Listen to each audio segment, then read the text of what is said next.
It's September of 2019, and I am standing in the TSA line at the Albuquerque, New Mexico airport, completely unaware that my life is about to change forever. To tell you what happened next, I'm going to have to use language that my mother, wherever she is, would have washed my mouth out with soap for saying. I can still taste the ivory pure stuck in my braces. Standing right there in the TSA line, I shit myself. No stomach ache, no warning, no bad burrito, just my body staging complete mutiny against everything I thought I knew about it. Horrified, I glance around. The TSA agent is busy involved with his screen. The Gen Zer behind me is also totally busy involved with her screen. I step out of line, trying to look normal, like my life depended on it, butt cheeks clenched together, making my way to the bathroom, praying I am not leaving a trail of evidence behind me. I thought this was a one-off, a horrifying, mortifying, never to mention again experience. It wasn't. Within days, it happened again. And again, I went from running an award-winning boutique interior design firm to becoming a human GPS for bathroom locations. I can tell you the cleanliness rating of every gas station bathroom from Houston to Dallas. I know which Starbucks have the most private stalls. I know which hotel lobbies you can sprint through without looking suspicious. Not exactly a skill set you post on your LinkedIn. I was living my life in 2-minute increments because that's about how long I could hold it if I was lucky. I had Girl Scout level disaster preparedness with me at all times. A go bag with wet wipes, a change of clothes, fresh underwear. When I finally got the courage to tell my doctor what was going on, when I finally got over the embarrassment to say what was really happening to my body, she put me on a $1,200 a month prescription for a parasite I didn't have. I spent over $100,000 trying to solve this mystery. A highly recommended concierge doctor, 2 gastroenterologists, acupuncture, an R reading, and an energy cleanse by someone named Skyhawk. I was that desperate. My nutritionist put me on the FODMAP diet, which is just a simple way of saying eat nothing that tastes good, write it all down, and still feel terrible. I was downing 3 to 4 bottles of Imodium every week. I should have bought stock in that company. White jeans, forget about it. Gone forever. Spontaneous anything? Oh no. And making out with a cute Bumble date? Absolutely not. Not happening. Road trips, girls' weekends, long distance cycling, all the things I used to love, gone. Anything that didn't revolve around close bathroom proximity was completely off limits. My life was closing down, and the shame was suffocating. This was about this. I couldn't tell my family. I couldn't tell my friends. I couldn't tell my work colleagues. I definitely couldn't tell my clients. This was when ghosting was entering mainstream consciousness. And suddenly everyone had a word for disappearing from relationships without explanation. While everybody else was ghosting others, I was ghosting myself. This was when cancel culture was reaching dizzying heights. I wasn't being canceled. I was being erased, one missed invitation at a time. The worst part was the isolation. You've heard of the term FOMO, fear of missing out, but have you heard of faux blow, fear of being left out? I'll never forget when the invitations stopped coming because I kept canceling, but I still wanted to be included. When everyone else went quiet, mean girl noise in my head went loud. You stink. You're disgusting. Get it together. What is the matter with you? Come on. Here I was, creating gorgeous spaces where other people could live freely and beautifully, and I couldn't even trust my own body. Talk about a shit show. By year 3, I was broken. And I was standing in the grocery store checkout line after already having used their bathroom twice. And the lady in front of me is having trouble paying, just like taking forever.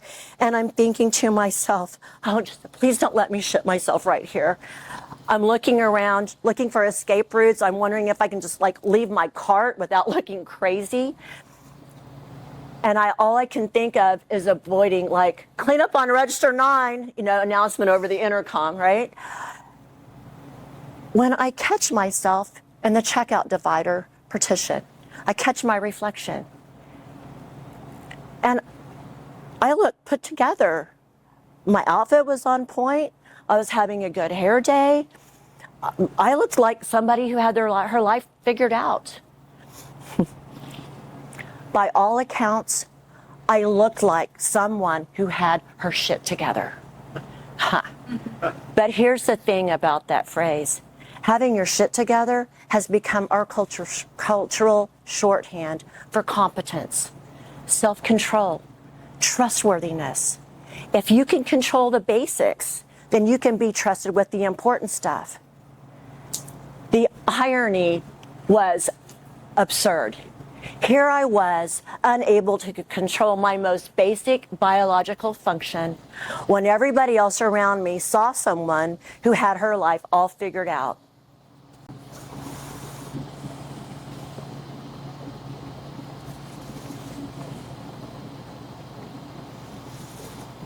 And this was the first time in years that I stopped focusing on my own panic just long enough to look around, but this time not in shame.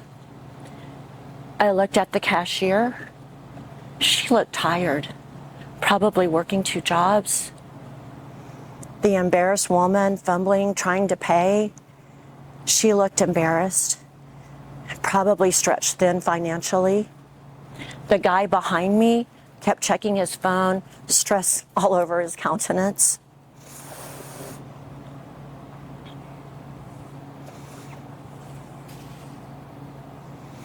This was my awakening. Looking at the tired cashier, the stressed out woman, the embarrassed woman, the stressed out guy. All of us just trying to get through our days, pretending like we have our shit together, but none of us really do. And they were probably looking at me like I had it all figured out while I am dying on the inside. And maybe they were dying on the inside too. I just didn't see. Maybe we were all just pretending that we have our shit together when none of us really do. Standing there between the frosted flakes and my own terror, I had the most ridiculous epiphany. Everyone has a shit show. Mine just happened to be literal. I don't know what your shit show is. I don't know if it's a job that fills your bank account while it empties your soul, or if it's a relationship that's dying behind closed doors, or it's forgiveness that you so desperately want to ask for, but you're too afraid. Or maybe it's dreams that have died too quietly, so quietly that no one even noticed. That grocery store realization became my lifeline. I finally found a doctor who asked the right questions. A colorectal oncologist. Did you have a big baby? Did they use forceps? Yes and yes.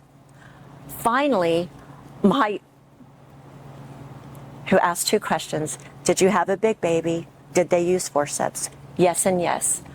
My condition had his name.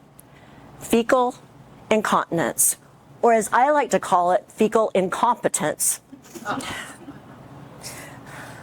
Turns out it's more common than you think. It often happens from childbirth trauma, but also from prostate surgeries, from injuries, from autoimmune disorders or diseases, and just our bodies doing unexpected things when we age. Common, this thing that isolated me for 5 years was actually common, but nobody talks about it. Finally, a real diagnosis meant a real solution. I had a sacral nerve stimulator installed, and it worked like magic. I could wear white jeans. I could do spontaneous adventure. I could have sex without terror. But then my body rejected it. 6 months in, infection set in, and my device had to come out. And just as I was mourning what felt like permanent brokenness, my husband Dion gets his devastating diagnosis of leukemia. This was rock bottom. But here's the thing about rock bottom. It gives you a really good foundation to build upon. Christmas morning of 2022, my husband woke up with a dream to take cold baths and it would cure him. Cold water or chemo. Okay, well, he was too weak to get in first, so I plunged for both of us out of love and solidarity. To stay in near freezing water, you have to control your breath. You have to accept the unacceptable. You have to surrender to something every fiber of your being wants to resist. The first time I plunged, the cold drove every thought from my mind. No room for that mean girl noise that had been tormenting me for years. No, just breathe. In for 5. Out for 5. In for 5. And for the first time in years, I felt discomfort that wasn't about shame. This was clean pain, the kind that heals instead of destroys. Cold water became my solace, my sanctuary. I didn't realize it at first because it happened so slowly, but little by little, that crippling anxiety that had me for years started to melt away. I started sleeping better. I stopped needing wine to take the edge off of everything. I felt more spiritually and physically connected. I felt healthier. I was getting stronger. To stay in cold water, I had to surrender to something every fiber of my being wanted to resist. And in those moments of complete acceptance of what is rather than what should be, I found something extraordinary. Peace. And then so gradually, I almost didn't notice. It just stopped. That condition that had controlled my life for years disappeared. My husband's test stopped showing leukemia. Both of us restored. Cold water was my cure because it rewired my mind and my body. For me, surrendering what felt impossible was where transformation happened. And your cure might be completely different. But change happens when you are forced to sit with the hardest things, to stay with it instead of running. And this was not some beautiful spiritual journey. This was disgusting and humiliating, and it almost broke me. But it taught me something that I never would have learned in 5 years of hiding. That I could survive anything. And once you've literally survived your worst nightmare, you learn that there is nothing to be afraid of. This story has a plot twist no one saw coming, least of all me. And that complete surrender and that rock bottom acceptance that healed my mind and my body, it blew up my life in the most unbelievable way possible. I sold my design firm and I walked away from everything that I thought defined me. I stopped hiding my shame and started telling my story, first to close friends, then to anyone who would listen. Thank y'all. Because here's what I discovered in that moment. Here's what I discovered the moment I stopped keeping my shit show a secret and started sharing it. Other people started sharing their stories. And we're all just carrying around these invisible burdens that shame us, thinking that we are the only ones. But when you share something deeply personal and vulnerable, something that makes you want to just disappear, the floodgates open and people start sharing their stories with you, their real stories. Like the colleague that confessed that he had his grocery store moment in the booze aisle instead of the cereal aisle, who was inspired by my story that I told about my issue with alcoholism.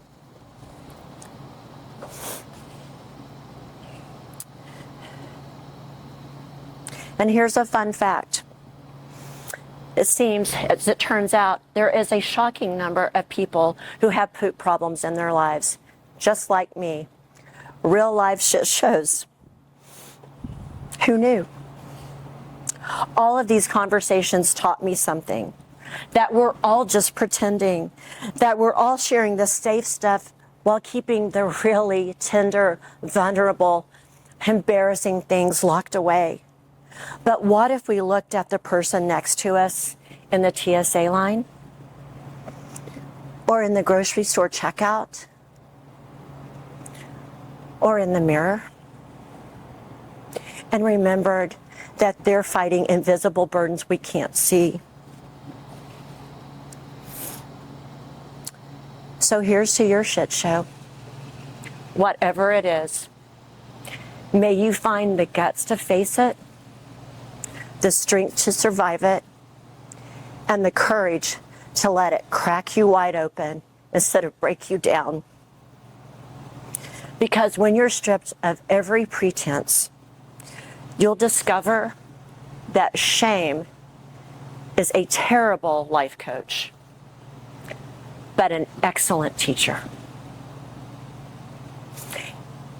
And when you learn that lesson, you'll realize that you can handle anything, even standing in a TSA line without fear.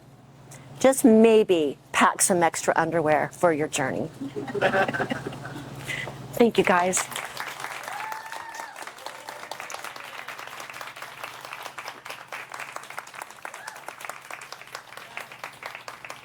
Okay, that happened.